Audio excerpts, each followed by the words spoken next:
Aikari a Mathira hamwe rĩtwa njĩtagwo Stephen Mũriũki, ndĩ mũikari wa Mathira, itũra rĩtagwo Magutu, na njũkĩte haha nĩ ũndũ wa ndĩ mũyuthi, njũkĩte haha nĩ ũndũ wa kuoya kura, na tondũ ũrĩa tũĩ IEBC nĩ ĩrehete ũhoro wa kura, na tũkĩte rita rĩrĩ nĩ ihinda ritũ rĩa yuthi rĩa gũcenjia leadership ĩrĩa ĩkuo, nĩkĩo twĩyumĩrĩtie na njĩra nene, na tũrauga to ũmũthĩ peke yake, tũgũkorwo na faces kuma Monday IEBC nĩ magũkorwo macinani, nĩkĩo tũrauga no nginya tuoye kura nĩkĩo tũcenjie ũtongoria ũrĩa wĩkuo, na njokerie Mheshimiwa Tropical Githĩnji nĩ ũndũ wa gũ sponsor event ĩno na kũhe yuthi maĩ, nĩ makena mũno nĩ ũrĩa meka, na tũrie arĩa othe mararũgama kana no ma support youth ĩrĩa marĩ. Ndĩmũgeithie, niĩ ha marĩtwa njĩtagwo Dennis Mũrĩithi, ndĩ mũikari wa gũkũ Karatina, kuma ward ya Karatina,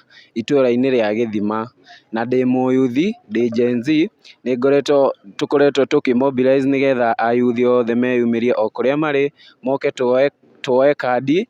Tuko Kadi initiative is for every youth, is for every Gen Z. We want to make sure that every Gen Z has their own vote. Remember, your vote is your voice, and your voice is your power, and your power is your change. We want change for good governance, change for a government that prioritize and empower the youth. That is the message that we have for every youth.